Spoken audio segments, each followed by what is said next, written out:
There are only a tiny number of wrecks of battleships that are reachable by divers, and very, very few of those are in a war configuration. That's why today's dive on HMS Audacious is so special. If you've never heard of HMS Audacious, then you're going to love this video. Of course, if you have heard of HMS Audacious, then you know exactly what you're going to get. Huge guns, massive props, 2 gigantic rudders, a rear-mounted torpedo tube, engine spaces just full of stuff, and of course, ammunition absolutely everywhere. So, sit back and enjoy the best battleship wreck dive in the world. Now, if you've got no idea where we are, this is the famous Malin Head off the northwest coast of Ireland in County Donegal. It's one of the best wreck diving locations in the British Isles. We're diving off Laura Dean from Meviga Divers, skippered by Dean Cullen, and this is our Anglo-Irish Polish dive team. This is right at the beginning of the dive. We're in the descent on the actually going down the lazy shot quite unusually. You can see the shot line in front of us there. In front of me is Michael. He's just getting his lazy shot on, but you can see that everything's moving up and down quite a lot. And that means that surface conditions aren't great, which is why we're diving HMS Audacious. This trip was 2022 and we done it as a deep trip, so our plan was to do a load of the 100-meter stuff. I mean, we did do quite a bit of it, but there was days like today where it just got a bit rough. So in those circumstances, Audacious is quite easy to get to. What you're going to see quite a lot of in this video are jumps, and you've just seen one there, and the reason is because I've actually got my Paralenz mounted on the handle of my scooter for this dive, so whenever I drop the scooter to do anything with my hands, then it just it looks into nothing. So that bit there was it just looking at my at me for 30 seconds or whatever. Now that's not a great piece of video, so I'm going to do that quite a lot during the dive, especially as I'm also taking photographs on this dive as well, so there will be some quite big jumps. I'm also going to add in bits of video from the second dive we did on it, so you're going to get a bit of a mashup there. What you can see happening though here is that I don't know why Michael's not using his scooter to go down, but he isn't. I'm scootering down, and you can see here that I'm starting to see the turrets of Audacious coming into view. There's one there just underneath the shot line. You can also see some lights and stuff off to the right hand side, and you can see the big line of strobes. And what this just does is shows how fabulous the visibility are. I mean, if you think about it, that turret has got 13-inch guns, so you think how big you need to make a battleship turret to do that. That's what it is. Now, unfortunately, like most battleships, HMS Audacious is upside down. The slight good news about it is because the front of it blew up, what that means is that the front of it is in bits all over the seabed, which means that there is a ton of it to see. The stern has also kind of broken open as well, so it's cracked open, so you can start to see inside it as well. And there are places you can go inside it. People have actually been quite a long way in, and you're going to see a little bit of that during the dive. But what you can see at the moment is me heading down to those lights in front there, in front of the second turret. And the reason is because what we agreed we were going to do was get some photos. There's a really famous photo on HMS Audacious. I think it was Lee Bishop who started it with 2 guns, and everybody wants to have a photo of themselves. So we'd agreed before we got in the water a kind of a way that we were going to do that. Everyone was going to have their gun photo. So that's what I'm heading down to do now. And Fran, we'll see in a minute, she is the person who's going to take the photo of me, and then I'm going to take a whole load of photos of everyone else. And I agreed to take that hit on my dive, so I would stand there and be the photographer, or sit there and be the photographer, because I dived the wreck so many times. Now, what you've probably seen here is there's almost like 2 bits of the turret, the bit on the left there and the bit on the right. The right hand bit, the one that I'm just going over to the top of now, is the turret. The bit on the left is the bit that the turret fitted into. So during the sinking, the turret actually fell out. Once again, quite common with battleship wrecks. But what you can see here is I'm just coming over the top of it, and in front of me there you can see those two guns, and they are absolutely massive. You can see the diver at the end for scale. And what we've done is we've put 2 video lights either side of the guns. That's one of the things that Fran did. just to kind of help with illumination. Not really that you need it down here, because there's so much ambient light and visibility is so good. I mean, you can see in front of me there, that's Fran. She's going to take the photo of me, and then we're going to swap over. So I'm just getting myself positioned for the photo of me. You can see there, I mean, you just don't need lights when it's this bright. But it's you can also see what I've said there about the bottom. You can see it's all rocky, and that means that Audacious is a really clean wreck. You don't get lots of silt and bad viz and all those kind of things on it, which is really nice. So Fran's got the photo of me, and I'm going to come over, I think, and we're going to swap over. Yeah, in fact, she's got a camera, I've got a camera, so I think she's going to take her camera off somewhere. I've got mine, and I'm going to wait for some other people to come and have their photographs taken. Unfortunately, when I do that, that means I need to drop the scooter, and the scooter's going to take some very dull footage. This bit's okay, but in a moment, you see, it's going to drift off all over the place, and it'll be rubbish. It's going to go to the bottom. There you go. I've chopped out a whole load of it video in the bottom while I took some photographs, and I'm back here looking up at the wreck now, and you can see. You can just see the scale of those guns. You see the size of the turrets. You can see the visibility. It's just incredible. And there is, I think, Michael coming in for a picture. And while that happens, of course, I drop the scooter again. So you're going to cut again. But I filled the cut with this, which is the picture of Michael that he wanted. And we're now off again. So no more pictures of divers by guns. This is me traveling around the wreck. And this is just the turret of the gun we've just been to is on my right hand side, and you can see in front of me there on the seabed armor plate. I don't know how big that is, but you know, it's pretty thick. And you want to talk about pre-atomic steel and all that kind of stuff, this is exactly what this is. So it's incredible, frankly, that it's never been salvaged. Nobody's ever done anything with the Audacious, and you know, we as divers, we benefit for that. And as I go around the wreck, you're going to see there's just a whole load of different things. In fact, there you go. You can see in front of me there, that's kind of armor plate. Just see how thick that is there. I don't know what that is. 6-8 inches, something like that. I don't know, but pretty thick anyway. So what we have to think about as HMS Audacious is how important it was as a battleship. This was built in 1912 and it was sunk in 1914. So pretty much brand new, and it was the moment in time when the Royal Navy was probably at its peak. So this was just before World War One, or it was built just before World War One, and then it was sunk right at the beginning of World War One. This was part of the Grand Fleet that was, you know, at the time I think the Royal Navy had the policy that they would have twice as many capital ships as any other fleet in the world. But their big competition was the Germans, the High Seas Fleet. And of course, that fleet ultimately ended up being scuttled at Scapa Flow. So the other place in the UK where you can go to dive battleships like this is Scapa Flow. The difference there, of course, is that they have all been salvaged.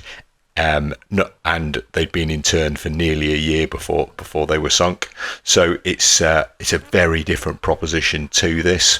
And the other thing with those wrecks is that they are not broken open in the same way that this is. So if you go and dive the Margraf, for instance, you will be able to see the fabulous guns on it that are a similar size to these. The only difference is you've got to kind of squeeze underneath the wreck almost, and you just cannot see the kind of stuff that you can see here in on HMS Audacious. So, I mean, I don't know if you can see, but in front of me on the seabed, actually a load of shells. To the right of me there is a bronze torpedo tube, which is just incredible. I mean, I have no idea how much. You can see it there.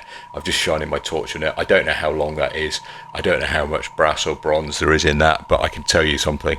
It is extremely valuable, and you know, so anything on like that on Scapa Flow was long gone. It would have been taken by the Cox's team, you know, the guy who salvaged all the Scapa stuff in the 1930s. And to see that there, incredible. There you go. I've just illuminated a shell on the seabed, but actually there's a whole load of them there on the left hand side. And what I'm doing here now is just traveling down the side of the hull. As you can see, they're focusing on shells. So these would have been, you know, at the bottom of the ship, and in the magazine. So when the ship has sunk, when the bow section exploded, these things have been spread all over the seabed. And you can see in front of me here, these are plates. These are all parts of the ship's hull. So I'm not certain whether these are from the bottom or whether these are from the side. So when the ship came to rest on the seabed, I think part of it maybe has kind of crushed and fallen outwards under the weight.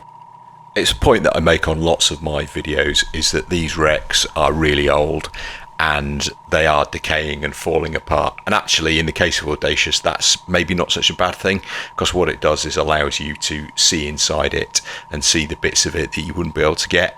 And obviously there's a ton of interesting stuff in there. There's a fish, no doubt somebody will tell me what that is, but I'm just travelling along the side. Now, previous dives I've always travelled the other side of this, so inside the hull, and perhaps that's where all the interesting things are. But what I'm doing here is I'm just having a look outside. In fact, there you go, I'm going up over the hull, and that is in fact, there you go, that is an armour, that's the armour belt there. Just I'm travelling along to my left hand side, and you can see how thick it is.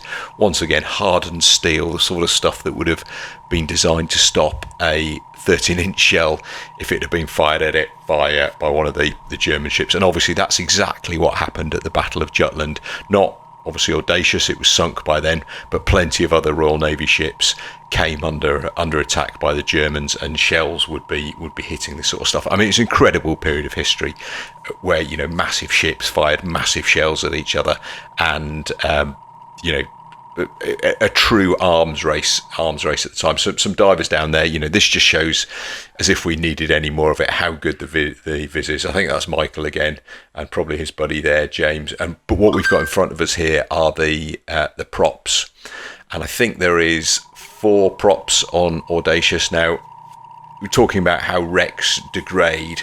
Once upon a time, these props were up and stood out, you know, in the correct orientation. You can see what's happened here as they've started to collapse, you know, under their own weight, under the corrosion and the decay, and they're kind of falling down. But once again, these are bronze, these props worth a huge amount of money, and you know, would be relatively trivial for somebody to salvage. You just put some explosive around, you blow it off, and then you pull it up to the surface. So absolutely incredible that hasn't happened, but great for us. Now, this prop here in particular, I remember my first trip to Malin in, I think, 2018. This prop had just collapsed the year before, so you know, I missed that, but the one to the right is still above the seabed. No doubt at some point that will go, and people will look back on this video and say, yeah, that's what it used to look like. And here in front of me, you can see off to my right hand side, there's one of the 2 massive rudders on the stern, so just aft of the props. And obviously a ship like the Audacious was actually really quick.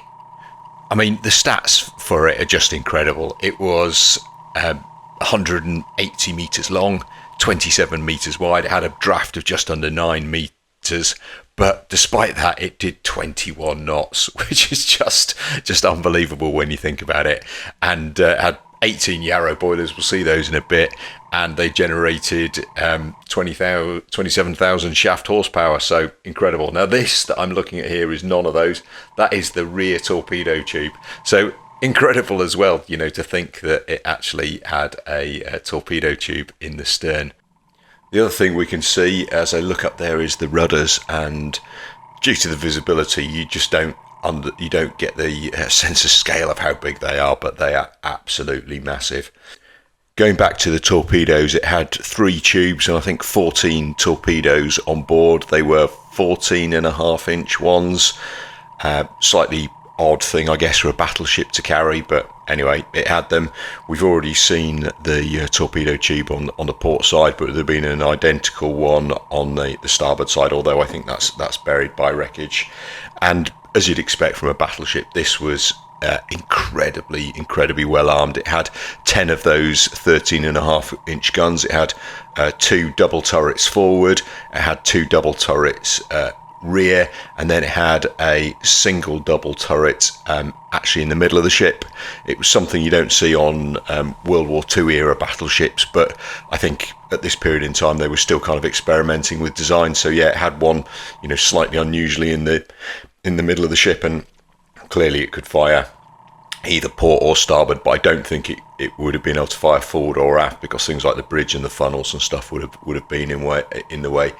So this is me heading now on the starboard side, and you can see, as I mentioned earlier, that the wreck is all broken up at this part, and I think this is partly due to corrosion and decay and all those things, but also due to the way in which the ship actually sunk.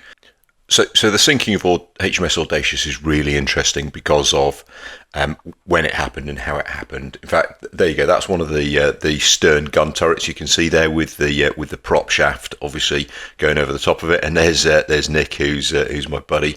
Now, actually, I've clearly just dropped the scooter, so I'm looking at something or doing something with my hands, probably taking photos, which means that it's time for another jump, as otherwise there's a whole load of looking at nothing. So there we go. I've got the scooter back in. You can see the prop shaft off to my right, and we're carrying on heading forward. A load of armour plate off on my left hand side there. So I was talking about the sinking of HMS Audacious. This was October 1914, so right at the beginning of the First World War. And what had happened in September is the Royal Navy had lost 4 significant ships to German U-boats. They'd lost HMS Pathfinder off the Northumberland coast, and then they'd lost 3 pre-dreadnoughts off the coast of Flanders in Belgium, all of them to submarines. So the Navy were really worried about submarines. In fact, that's a Clarkson case. That's what they keep the cordite in. Those things are amazing. There's hundreds and hundreds of them on board, and made of solid brass, and they kept enough cordite in there for one charge, and they were kept in there to avoid sparking and fire and those kind of things. So and here you go. You can see I'm heading into the kind of engine spaces. There's all sorts of bits and pieces there, including obviously the drive shafts. So the Navy were really worried about the threat of sinking by submarines. So they dispersed the Grand Fleet from Scapa, and this HMS Audacious was sent over to Ireland, which at that time, of course, was part of the United Kingdom, and it came over with a whole load of other battleships and hit a mine. Now, they didn't think they'd hit a mine. They thought they'd been torpedoed. So what happened was all the other battleships that were with it dispersed, because there was a standing orders. They didn't want more battleships to be sunk by submarines. So it was just the smaller ships in the area that kind of hung around with HMS Audacious. And when it was initially hit, it took on a slight list to port, and they felt that they could make it back to land. So they started heading back to land, but basically it got worse and worse. The seas were quite heavy, and interestingly enough, one thing that happened is RMS Olympic, so the sister ship for the Titanic, turned up to offer assistance as well. And when eventually the engine stopped, Olympic tried to take Audacious in tow. Unfortunately, that wasn't successful, and they had a go with a couple of other ships, and unfortunately, none of those were able to do anything as well. So Audacious ended up capsizing with the bow up, and kind of stayed in that position for quite a bit until it then all exploded. And the kind of view is one of the shells in the fell off a rack, and then everything around it sort of ignited in a kind of sympathetic explosion and blew the whole thing to bits. Actually, I'll come back to that in a second, because to the right of me here, this is right in the midships. You remember I said there was 5 turrets.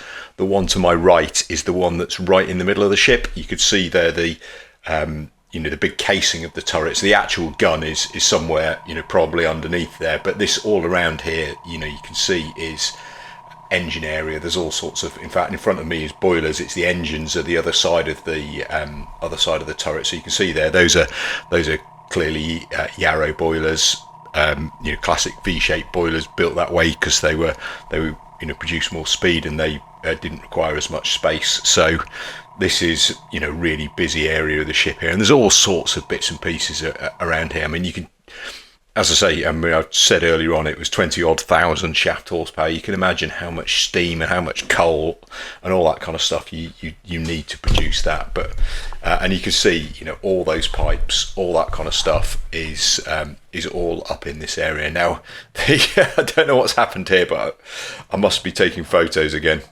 So jump forward, and this is me back on the move after getting some photos. As I say, those engine spaces are really interesting, so that's what I've been doing is getting some photos, and I'm clearly heading forward again and looking to get to the bow. So yeah, the sinking of Audacious, you know, because it spent all that time because it spent all that time sinking, they were able to get everybody off, so nobody who was on board HMS Audacious died. The only casualty came when there was that explosion that blew apart the front of the ship, and a guy on an HMS on the ship called HMS Liverpool that was supposedly 800 odd meters away.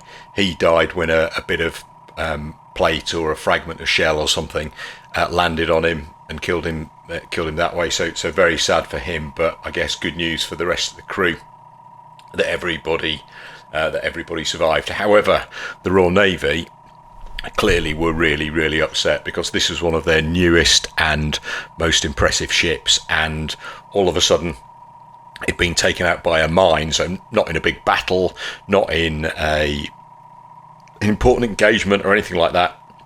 It just run into a mine, and I guess you could say it run into a mine because of a decision they'd taken as well. You know, if it had been left at Scapa Flow, it might be okay, but it wasn't. It was moved, hit this mine, and possibly it would have been saved if all the other dreadnought battleships that were in the area, one of them had taken it in tow and brought it ashore. But obviously they dispersed, you know, due to the perception there was a submarine threat. So there was a few, you know, really decisions there that kind of weren't particularly great from the Royal Navy's point of view. So one of the things they were quite keen to do was to make sure that the Germans weren't aware, because obviously loss of a battleship was a significant impact on the overall capability. So the Royal Navy, throughout the First World War, continued to publish information about where Audacious was and about its movements and all those kind of things, so that people, you know, I guess the Germans, but also probably the public as well, believed that it was still okay. So, I mean, that's despite the fact that obviously everybody on board RMS Olympic, which included a lot of Americans who in 1914 were neutral, they'd all seen it sinking, and in fact there was photos that many of them took showing Audacious in the process of sinking. So really kind of interesting decision, and supposedly the Germans did know that it had sunk, but anyway, the Royal Navy continued with the charade. Now, interestingly enough, while I've been talking, where we are now is actually the bow. So you've probably just seen some anchor chain, there's some anchors, these things are all on the seabed. I mean, there's not very much of the bow left, but this is it. And I think I go around the front in a second and I kind of look back on it, but you can see there's an anchor chain just to the right of me, and clearly this is a bit that would have borne quite a significant brunt of the explosion, and is actually a bit of the way off the wreck. You've seen me get here. You saw me kind of scooter along on the seabed. Now I've been to the bow before, so I know where it is, but quite a lot of people, particularly on their first dive on the Audacious, don't get to see it, because it's quite small, as you've seen, and it is a bit off the wreck. There you go. I'm just kind of turning back to look at the bow. Not maybe the greatest bit of video. I'm sorting it out a bit better there, so that's okay. You can see, and I've got Nick with me, who I think this may well have been Nick's first dive on the Audacious.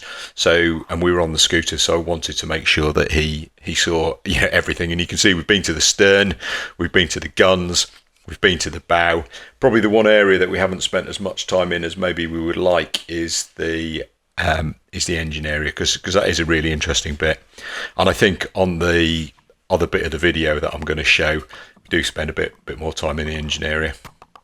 Now you can also see that I've dropped the scooter again, so there's another cut. Obviously I was taking a photo of Nick on the bow, and that's done and dusted, so I'm moving forward again. And as I said, this it's one of the challenges when you're trying to do several things underwater. So clearly I'm trying to take photos and I'm trying to take video, and because I've got the video on my scooter and I need both hands to take photos, that's why the scooter gets dropped, and that's why there isn't particularly good. So in fact I've just dropped the scooter again, so clearly I'm taking another photo.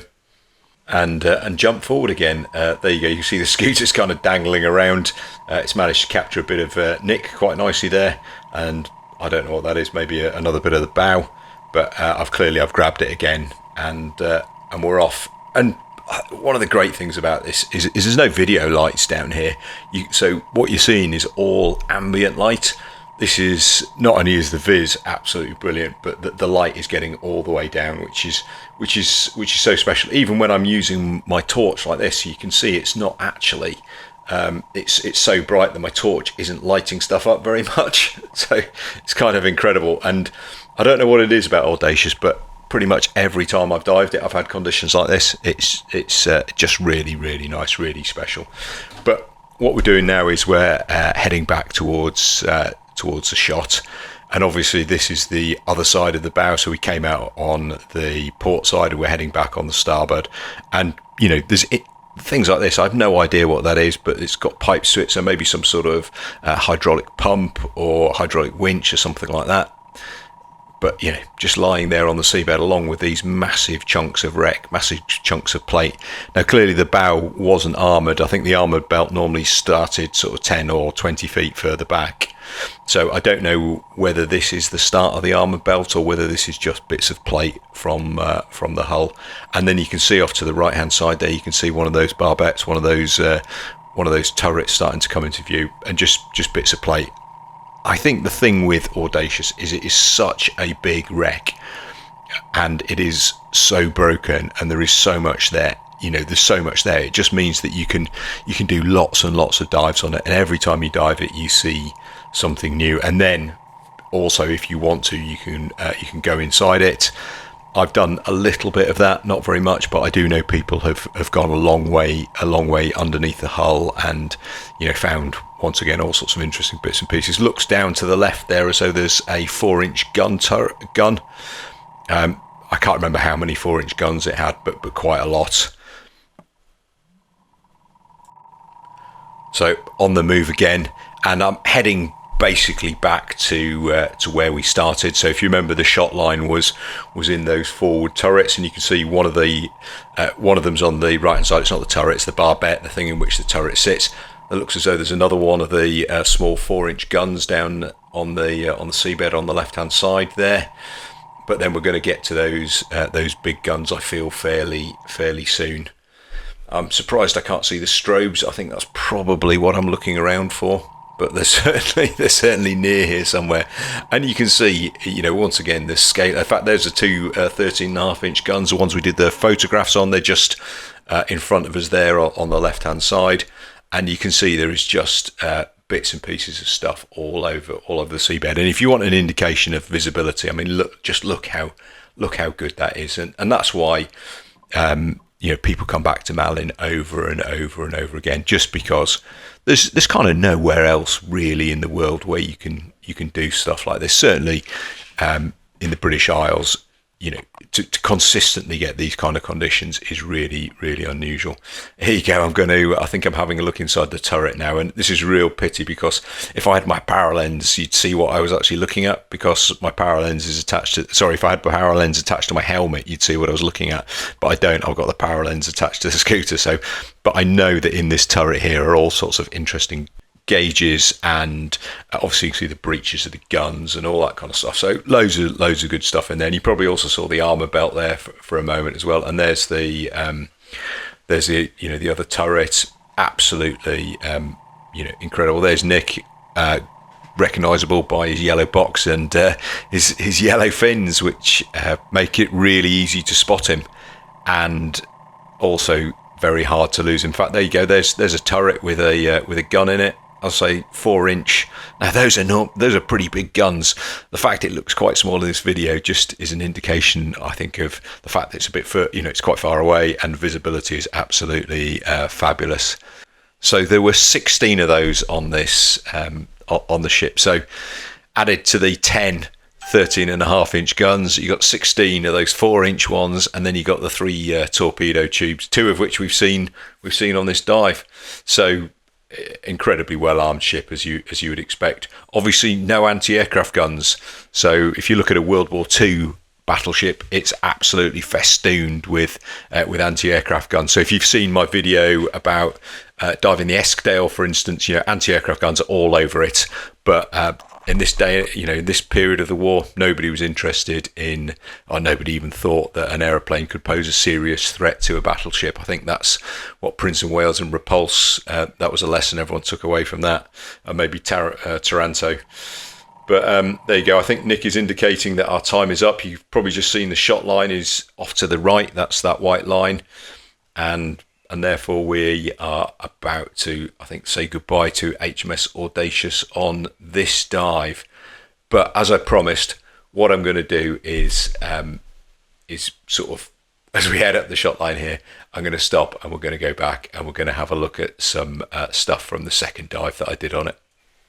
But before we do that, we'll just admire Nick there. Obviously, looking forward to the deco stops, and then looking down, you could see the wreck well below us there, and all our strobes and everything. It doesn't look as though the strobes are working, which is quite interesting. And it was a problem that I had at some point, around about this time. I think the strobes I had were particularly dodgy, but that's another one of those lessons that I've taken away. So this is the second dive now, and I felt that I owed you a bit more video footage of the Audacious. So this is the descent. You can see the shot line is in a different place. It's on the stern rather than being in the bow, in the area of the guns. So you can see I'm descending now right on top of the keel, and you can see in front of me there, you can see a prop shaft. Or 2 prop shafts actually. You can see the bottom of one of the turrets, so a very different perspective. And the interesting thing, in that turret to the left, what you can see is absolutely full of Clarkson cases, and there's Clarkson cases off to the left, there's Clarkson cases off to the front, and these are these massive brass things that are full of cordite, and they were designed obviously to stop fires. There's also shells and all sorts of stuff, and you can see this is me coming on top of them, and this is why I really wanted to show you this piece of video footage, because look at the amount of stuff there is there. And when you talk about what makes Audacious different to other battleships, all the other battleships have been salvaged or prepared for scuttling. So you go to Bikini Atoll, you go to Scapa Flow, there is nothing like this on them, and that's why I think one of the reasons why I think HMS Audacious is really special. So you've just seen all that stuff go underneath me there. There was tons and tons of munitions there. This is the second turret, so you've seen the 2 rear turrets now. You can still see the drive shaft there, and you saw a bit of that on the first dive as well. So I'm kind of following a pretty similar route to where I went. I'm trying to think. In between these 2 dives, I think we went to dive the Amazon, the RMS Amazon, which is 115 meters or something. So by comparison, this was like our shallow day.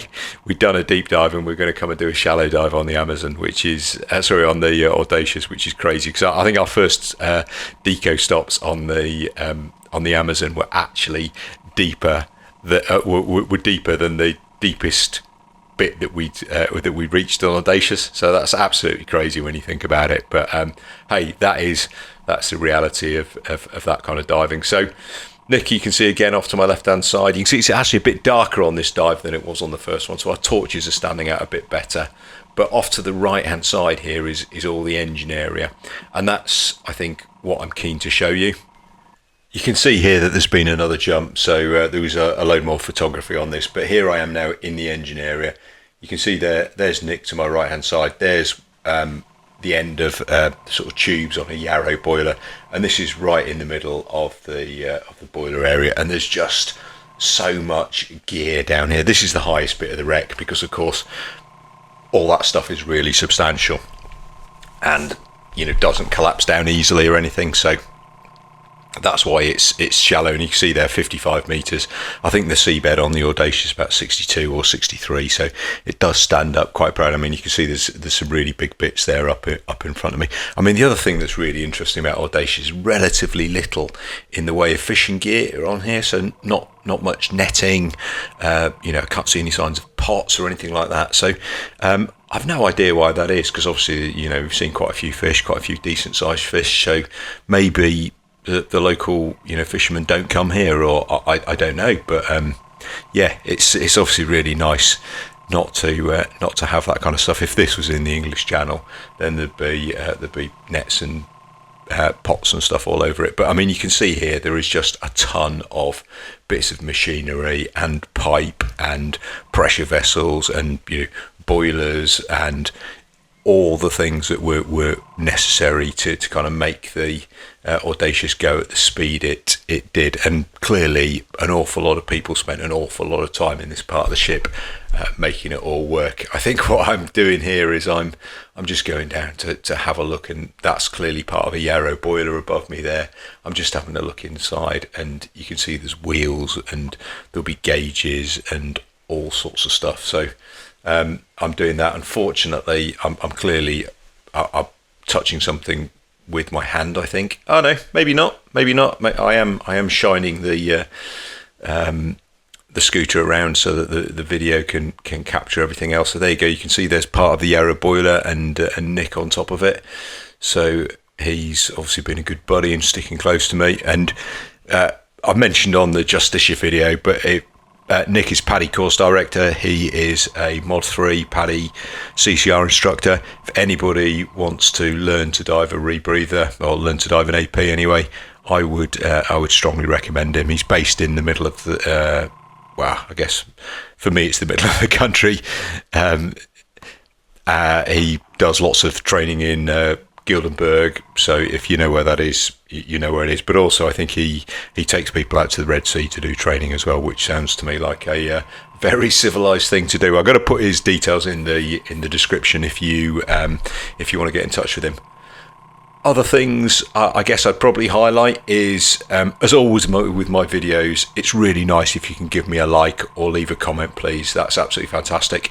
And very, very recent development is there's now channel memberships. So if you fancy supporting what I do and you don't mind a couple of quid a month, then obviously that would be really appreciated. And I do share sort of information with people with members that I don't share with everyone else, so you get a bit of an early insight, and there's a few other nice bits and pieces as well. Once again, details of how to do that are in the description.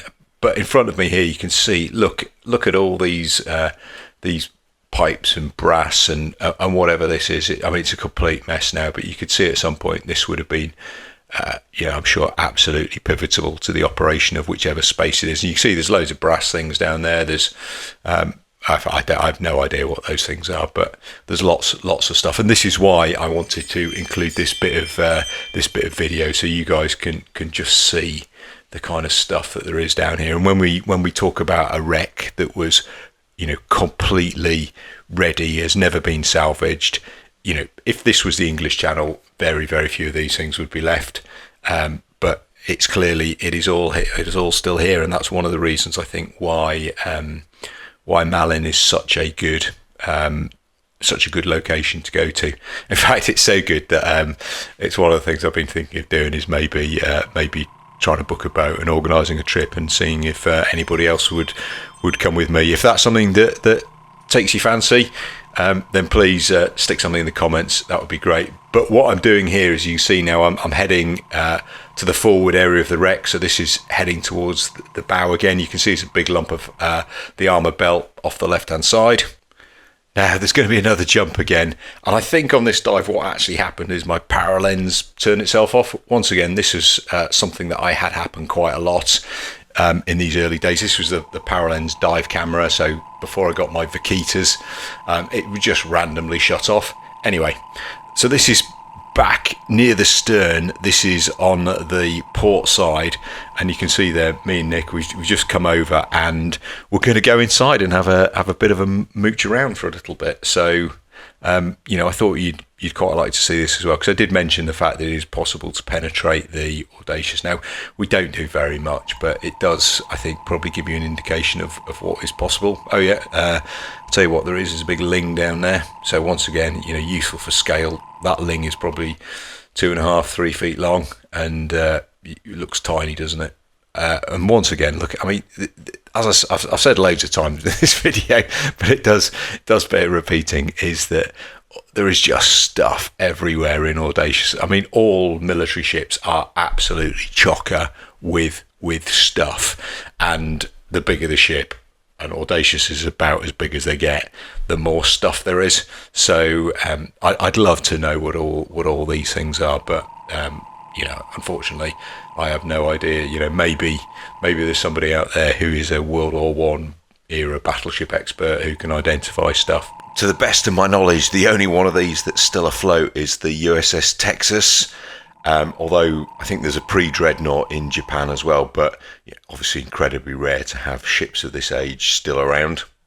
But as you can see here, we've gone inside now. Whenever I go inside anything, people start asking me questions about reels and that kind of stuff. I guess I'm not lining off in here. We're not going in that far to start with, but also the great thing about this, as I think I've already mentioned, is the fact that there's very little in the way of silt in this wreck. So I'm not really too concerned about silting up. And also I can see, I know that I can see behind me, I can see light. So I'll be able to get out. That looks to me like the bottom of one of the turrets. What you might have seen on the floor is, in fact, just in front of me there on the right hand side were some cordite sticks. Those are the things that are in the Clarkson case. They look like, I guess, super thick bits of spaghetti. And once again, you find those all over the Audacious. They've come out of the Clarkson cases, I guess. People have maybe opened them up or whatever, but I think probably all of us have brought one up and set fire to it. And the incredible thing is, even after being underwater for 100 and something years, is you stick a light to them and they burn absolutely fiercely. It's incredible. Cordite is incredible stuff. It's not phased whatsoever by being underwater for that long, and even when wet, they still work. So you can see I've turned around now.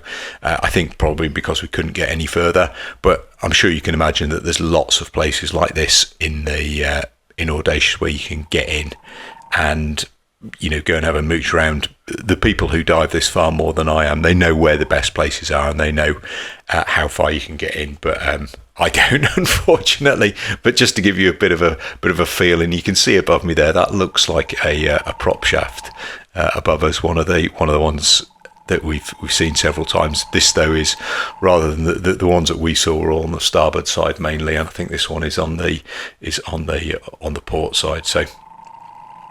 Anyway, clearly we're coming out of there, and I think this is right at the end of this dive. So unfortunately, most of this dive got missed when the Paralenz stopped working. So I've got the beginning and the end, but the bit that I'm really pleased about is I've got the I got the opportunity to show you the engine spaces, because the amount of stuff that's in there, because it's one of those things that I think is really fascinating, and I hope you have felt the same way as well. And there you go, there's a drive shaft. You can see right down the end of it there, there's a propeller, and it's absolutely beautiful with all those dead men's fingers and everything growing on it. And these, as I think I said earlier on, were at one point they were sat vertically above the wreck, but the wreck is starting to deteriorate, and as they all are, and is collapsing down. And you can see there's a diver heading up on the shot line. There's the twin massive rudders that you've seen a few times. There's another prop shaft down there, and that's my second dive. I think dive number 6 for me on Audacious. I'm just having one final look back, because I haven't dived this since this dive, but just shows you what an incredible experience it is. And I know people are going to say, actually, HMS Royal Oak in Scapa Flow is a better dive than HMS Audacious, and it's a battleship, and therefore that should be the best battleship in the world. And you know what? You may well be right, but that is a protected wreck. You can only dive it with permission, which is really difficult to get, and therefore, in my view, unlikely that the vast majority of divers will ever be able to get there. So that's why I think HMS Audacious still deserves the title of best battleship wreck dive in the world. Anyway, I look forward to hearing you disagree with me in the comments, and I'll see you on the next one.